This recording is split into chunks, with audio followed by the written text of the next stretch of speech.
नमस्कार दोस्तों, स्वागत है आपका डायनामिक्स स्टडीज में। आज हम इस वीडियो के अंदर असम समझौता और असम आंदोलन को समझने वाले हैं कि क्या हुआ था असम समझौता, जो कि अपन को पता है राजीव गांधी ने करवाया था असम समझौता। असम समझौते के अंदर क्या हुआ था और असम आंदोलन क्या था और असम आंदोलन के कारण ही असम समझौता हुआ। तो आज इस वीडियो के अंदर अपन ये दोनों चीजें कंप्लीट करेंगे।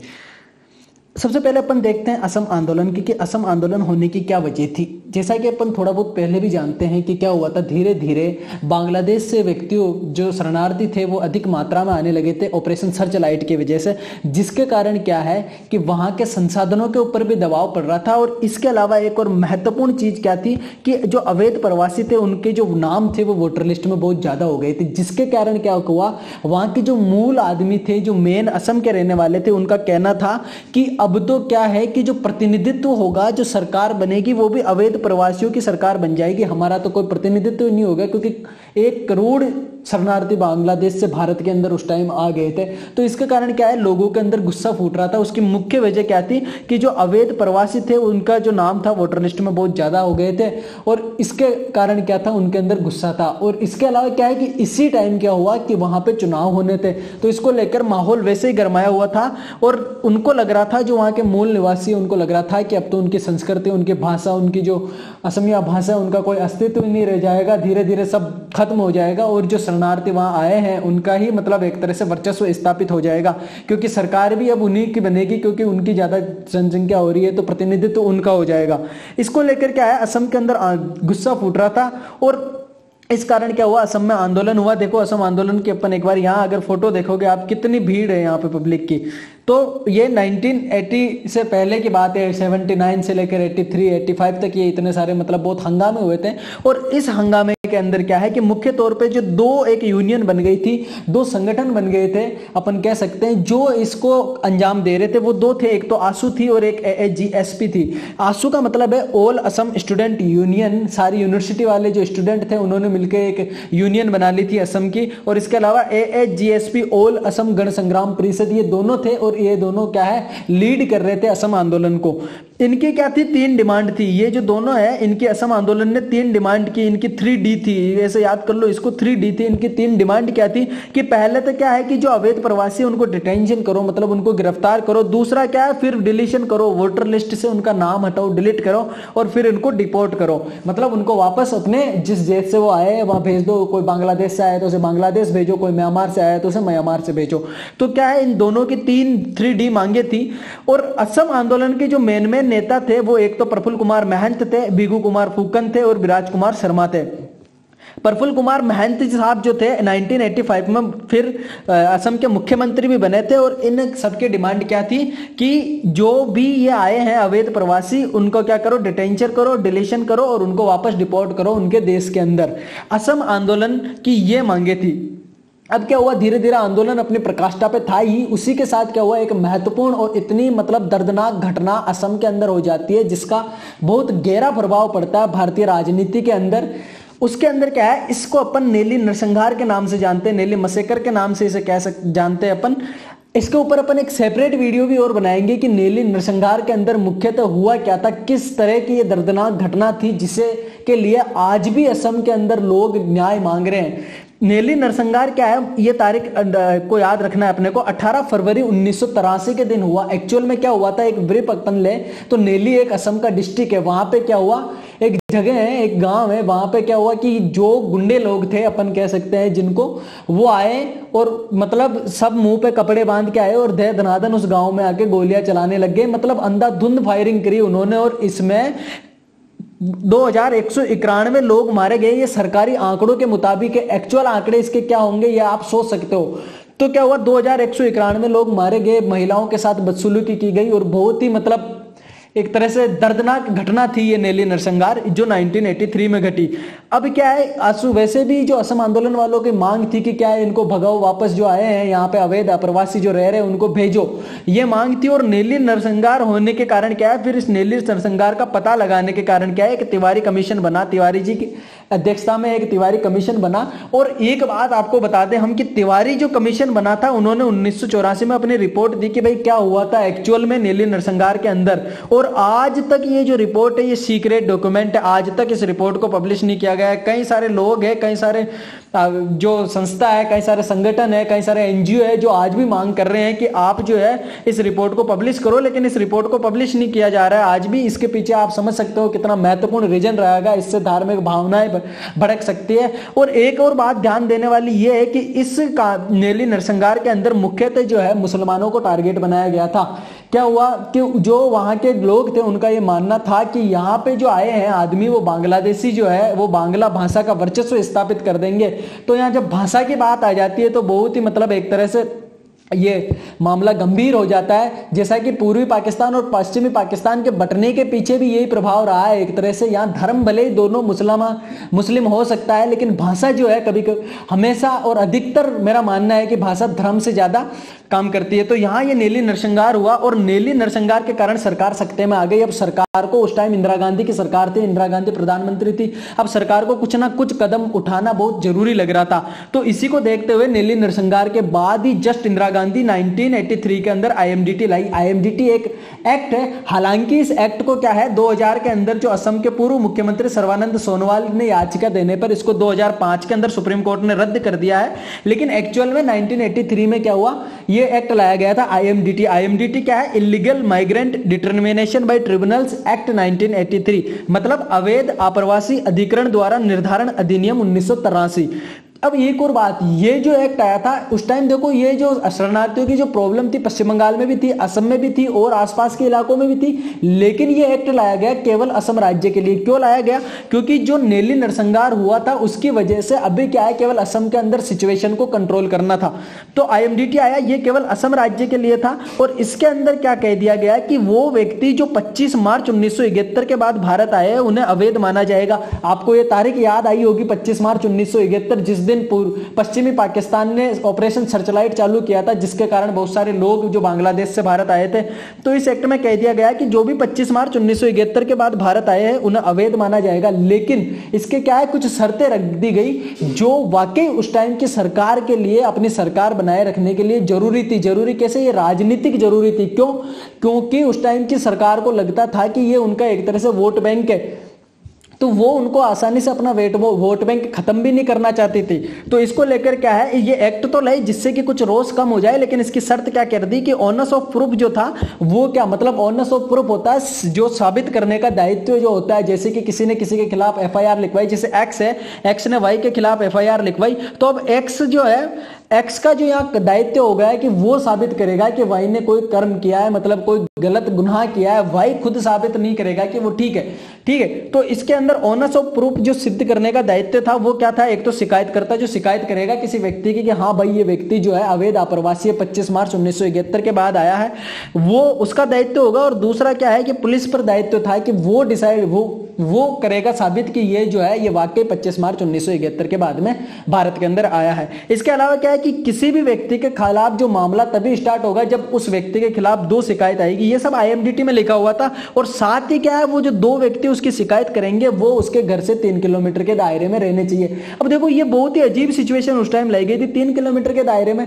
आज जैसे कि फॉर एग्जाम्पल यहाँ कोई बंदा रहता था, उसके खिलाफ किसी ने यहाँ से एफआईआर कर दी, तो वो आज दूर जाके थोड़े दिन कहीं और बस जाएगा, 6 किलोमीटर दूर जाके बस जाएगा, तो इसके ऊपर ये शिकायत काम ही नहीं करेगी। इस प्रकार के रखी थी। और शिकायत की जो फीस रखी थी वो 25 रुपए थे उस टाइम। 25 रुपए बड़ी मतलब कीमत मानी जा सकती है, क्योंकि आम लोगों के पास इतने रुपए होना उस टाइम की बात नहीं। 1985 की अपन बात कर रहे हैं, करीब 1983-85 की बात कर रहे हैं, 1980s की। और साथ में क्या हुआ, इतनी सारी शर्तें रखने के कारण क्या एमडीटी इतना वर्क नहीं कर पाया था। एक्चुअल में ये तो एक तरह से उस टाइम रोष को कम करने का था कि चलो सरकार ने कुछ कदम उठाया है, आगे और कुछ उठाएगी। इसी बीच 1983 के अंदर आईएमडीटी आने के बाद में 31 अक्टूबर 1984 के दिन इंदिरा गांधी जी की हत्या हो जाती है। इंदिरा गांधी की हत्या हो जाने के बाद में प्रधानमंत्री जो बनते हैं वो बनते हैं राजीव गांधी। अब राजीव गांधी के ऊपर दबाव आ जाता है कि अब उन्हें कुछ ना कुछ तो करना पड़ेगा। आंदोलन जो है अपनी प्रकाष्ठा पे चल गया है, बहुत गंभीर अब परिणाम उनको मिल सकता है अगर जल्दी वो कुछ निर्णय ना ले। तो इसी को लेकर क्या है, राजीव गांधी जी ने असम समझौता किया 15 अगस्त 1985 के दिन राजीव गांधी ने असम समझौता किया। ये क्वेश्चन मुख्य तौर पे कभी कभी पूछा जाता है कि असम समझौता कब हुआ, तो 1985 के अंदर हुआ है। और ये असम समझौता जो अभी वर्तमान में CAA और NRC वाला 2019 का जो मामला है उसे समझने में बहुत ही महत्वपूर्ण भागीदारी निभाएगा असम समझौता। तो अपन असम समझौते को बहुत अच्छी तरीके से समझते हैं। असम समझौता क्यों हुआ? असम समझौता हुआ कि जो असम आंदोलन कर रहे थे नेता, उनकी 3 जो डिमांड थी उनको पूरा करने के लिए असम समझौता हुआ था, क्योंकि धीरे धीरे वहां पे जो माहौल था वो बिगड़ता हुआ जा रहा था। इंदिरा गांधी जी की मृत्यु हो चुकी थी और अभी राजीव गांधी प्रधानमंत्री थे इस टाइम, 1985 की हम बात कर रहे तो असम समझौते के अंदर देखो क्या हुआ। मुख्य तौर पे असम समझौता जो हुआ त्रिपक्षीय समझौता था, 3 पक्षों के यहाँ साइन हुए थे। देखो ये बात हमेशा ध्यान रखनी है, कभी कभी MCQ के अंदर पूछ लिया जाता है, UPSC और SSC CGL के अंदर ये मुख्य तौर पे कि ये त्रिपक्षीय समझौता था। और ये समझौता किस किस के बीच में हुआ? एक तो हुआ था भारत सरकार, जिसकी ओर से भाग लिया था उस टाइम के गृह सचिव ने। इसके अलावा दूसरा असम सरकार के चीफ सेक्रेटरी थे, और तीसरा थे असम आंदोलन के वो तीनों नेता। कौन कौन? जिनके नाम अभी अपन ने यहाँ पे पढ़े हैं। असम आंदोलन के जो मुख्य नेता कौन? प्रफुल्ल कुमार महंत, बिगू कुमार फुकन और विराज कुमार शर्मा जी, ये तीनों थे। और एक भारत सरकार थे जिनकी तरफ से गृह सचिव जी भाग ले रहे थे, और दूसरे थे असम सरकार जिनकी तरफ से चीफ सेक्रेटरी थे। इनके बीच में त्रिपक्षीय समझौता हुआ, और इस समझौते के अंदर कई क्लोजेज है। लेकिन इस समझौते के क्लोजेज पढ़ने के से पहले अपन क्या है, इसका केवल एक मेन जो इंपॉर्टेंट क्लोज है असम समझौते का, क्लोज नंबर 5, वो अपन पढ़ते हैं। क्लोज नंबर 5 में एक्चुअल में क्या लिखा हुआ, ये सबसे इंपॉर्टेंट क्लोज है। क्लोज नंबर 5 के अंदर कुछ बातें लिखी हुई है। पहली बात तो क्या लिखी हुई है कि जो 1 जनवरी 1966 या पहले तक भारत में आ चुके थे, या जिन व्यक्तियों का नाम 1967 की मतदाता सूची में है, हम उनको भारतीय नागरिक मान लेंगे। क्योंकि उससे पहले बहुत कम मात्रा में आए थे, उससे पहले धीरे धीरे आते जा रहे थे। जैसे नेहरू लियाकत समझौता अपन ने देखा, उसके टाइम भी ये था कि चलो आ सकते हैं, लेकिन मुख्य तौर पर तो जो दबाव बढ़ा था वो 25 मार्च 1971 के बाद में बढ़ा था, ऑपरेशन सर्च लाइट के बाद में। तो असम समझौते के क्लोज नंबर 5 के अंदर एक चीज लिखी थी कि जो 1 जनवरी 1966 से पहले या जिसका नाम 1967 के मतदाता सूची में है, उनको हम भारत के नागरिक मान लेंगे। तो इस तरीके से क्या है, इन लोगों की नागरिकता सुनिश्चित हो गई, अब उनको कोई डर नहीं था। दूसरा क्या कहा गया कि जो 1 जनवरी 1966 से लेकर 25 मार्च 1971 के बीच में आए हैं ना, उनको भी नागरिक मान लेंगे, लेकिन उन्हें क्या है, अभी वर्तमान के अंदर उस टाइम क्या होगा, फॉरेनर रजिस्ट्रेशन एक्ट 1939 के तहत अपना रजिस्ट्रेशन करवाना होगा, अपना पंजीकरण करवाना होगा। और जो इस अवधि के बीच में आए हैं, कब, 1 जनवरी 1966 और 25 मार्च 1971 के बीच में, इनको क्या है 10 साल तक इनका जो नाम है मतदाता सूची से हटा दिया जाएगा। क्योंकि मुख्य तौर पर आप देख रहे हो असम आंदोलन की जो मांग थी वो यही थी कि इसके अवैध आप्रवासियों का जो नाम था वोटर लिस्ट में बहुत अधिक हो गया था। तो एक तरह से ये उस टाइम के लिए सिचुएशन को कंट्रोल करने के लिए इंपॉर्टेंट भी था। तो क्या हुआ कि ये जो व्यक्ति आए थे 1 जनवरी 1966 से लेकर 25 मार्च 1971 के बीच, उनका क्या है 10 साल तक के लिए मतदाता सूची से नाम हटा दिया जाएगा, और साथ में उनको बाकी सब राइट्स दिए जाएंगे। जैसे पासपोर्ट राइट जो हो गया, वो सारे राइट जो है वो तो दिए जाएंगे, लेकिन क्या है उनको केवल मतदान देना का जो राइट है वो 10 साल तक के लिए हटा दिया जाएगा। ये बात क्लोज नंबर 5 में लिखी थी। और क्या कहा कि 10 साल बाद में उन्हें पूरी तरीके से भारत का नागरिक मान लिया जाएगा, और बाद में उन्हें राइट्स भी दे दिए जाएंगे। इसके अलावा क्लॉज नंबर 5 में और क्या लिखा गया था कि जो व्यक्ति 25 मार्च 1971 के बाद में आएंगे उनके साथ 3D किया जाएगा। वही 3D जो मांग कर रहे थे कौन, असम आंदोलन के नेता। क्या 3D की उनका जो नाम है उनको पहले डिटेंशन करो, गिरफ्तार करो, जो अवैध आप्रवासी है उनका पता लगाओ, फिर उनका वोटर लिस्ट से उनका नाम डिलीट करो, और उसके बाद में उनको डिपोर्ट करो। ये जो मुख्य बातें थी ये लिखी हुई थी असम समझौते के क्लोज नंबर 5 के अंदर। पूरे समझौते को पढ़ना है तो आप मुझे कमेंट सेक्शन में बताइए, हम असम समझौते के पूरे क्लोज पढ़ेंगे, लेकिन ये मुख्य क्लोज है जो अभी CAA और NRC को समझने के लिए बहुत ज्यादा इंपॉर्टेंट है। इसके बाद में क्या हुआ, नागरिकता संशोधन अधिनियम 1985 हुआ। नागरिकता संशोधन अधिनियम क्या है, तो पहले अपन ने अपने पिछली वीडियो के अंदर देखा है, मैं डिस्क्रिप्शन के अंदर उसका लिंक दे दूंगा। नागरिकता अधिनियम 1955 का, उसके अंदर संशोधन किया गया है फिर 1985 के अंदर।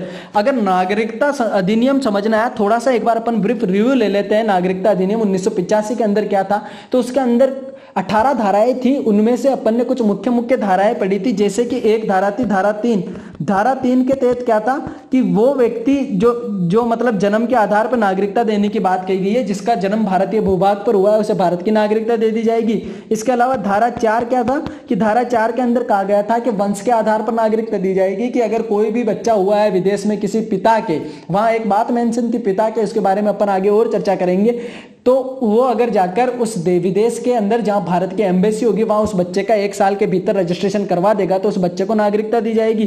तो ये वंश के आधार पर नागरिकता देने की बात करती थी धारा 4। इसके अलावा धारा 5 जो थी वो रजिस्ट्रेशन के माध्यम से नागरिकता देती थी, और इसके अलावा धारा 6 जो थी वो नेचुरलाइजेशन के माध्यम से नागरिकता देने की बात करती थी, और धारा 7 कहती थी कि राज्यों के समावेशन के ऊपर, मतलब भारत के अंदर कोई राज्य नया राज्य मिलेगा तो उस राज्य के नागरिकों को भारतीय नागरिकता दी जाएगी। इसी के साथ धारा 8 जो कहती थी कि कोई भी व्यक्ति जो है अपनी स्वेच्छा से अपनी नागरिकता का त्याग कर सकता है। इसके अलावा धारा 9 कहती थी कि जिस भी क्षण कोई व्यक्ति किसी दूसरे देश की नागरिकता लेगा उसी क्षण उसकी भारतीय नागरिकता रद्द कर दी जाएगी। और धारा 10 के अंदर कहा था कि सरकार जो है किसी व्यक्ति को नागरिकता के अधिकार से वंचित रख सकते हैं यदि उसने नागरिकता प्राप्त करने के लिए कोई फर्जी तरीके से प्राप्त किया, कोई फर्जी डॉक्यूमेंट दिए है, या फिर विदेशी शत्रुओं के साथ कोई गैरकानूनी संबंध बनाए। ये सब नागरिकता अधिनियम 1955 में लिखा हुआ था। तो असम समझौता हुआ, असम समझौता 1985 हुआ, और असम समझौते के अंदर जो क्लोज थे अब उनको नागरिकता अधिनियम के अंदर लगाना था ये सब क्लोज। तो क्या हुआ फिर इसके बाद में 1985 के अंदर ही नागरिकता संशोधन अधिनियम 1985 हुआ, और इसके अंदर क्या हुआ, एक सेक्शन जोड़ा गया नागरिकता अधिनियम 1955 के अंदर, धारा 6A जोड़ी गई, सेक्शन 6A, और उस सेक्शन 6A के अंदर वो सारी बातें लिखती गई जो अभी अपन ने पढ़ी असम समझौते के क्लोज नंबर 5 में जो लिखे हुए थे। वो सारी बातें क्या क्या लिखी हुई थी असम समझौते के, कि जो 1 जनवरी 1966 के बाद जो या उसके पहले जो भारत में आ चुके हैं या जिनका नाम 1967 की मतदाता सूची में है उनको भारतीय नागरिकता मान ली जाएगी, और 1 जनवरी 1966 और 25 मार्च 1971 के बीच में आए उन्हें अपना रजिस्ट्रेशन करवाना पड़ेगा। 10 साल तक के लिए उनको वोटिंग राइट्स जो थे निरस्त कर दिए जाएंगे, और 10 साल बाद में उन्हें नागरिक मान लिया जाएगा, और 25 मार्च 1971 के बाद में आए उनके साथ 3D की जाएगी। ये सब बातें लिखी हुई थी असम समझौते के क्लोज नंबर 5 में। तो नागरिकता संशोधन अधिनियम 1985 हुआ, और इस नागरिकता संशोधन अधिनियम 1985 के अंदर क्या है, ये जो सारी बातें लिख दी गई जो कहां लिखी हुई थी असम समझौते के क्लोज नंबर 5 में, ठीक है। और अगर ये जो सेक्शन 6A में 6A जोड़ के लिख दिया गया था, और वाक्य 1955 के जो समझो नागरिकता अधिनियम उसकी धारा 6 जो है नेचुरलाइजेशन के माध्यम से नागरिकता देने की बात करती है। आशा करता हूं ये वीडियो आपको समझ में आया होगा। असम समझौता और नागरिकता संशोधन अधिनियम, इस वीडियो के अंदर आपको असम समझौता और नागरिकता संशोधन अधिनियम जो है वो अच्छी तरीके से समझ में आया होगा, 1986 वाला। अब अगली वीडियो के अंदर अपन बाकी सारे जो संशोधन हुए थे वो कवर करते हुए 2019 वाला नागरिकता संशोधन अधिनियम और CAA और NRC क्या है, NPR क्या है, इस सब के ऊपर चर्चा करेंगे। इसके अलावा इस वीडियो से रिलेटेड अगर आपके दिमाग में कोई भी डाउट हो तो आप मुझे कमेंट सेक्शन में पूछिएगा, और अगर आपको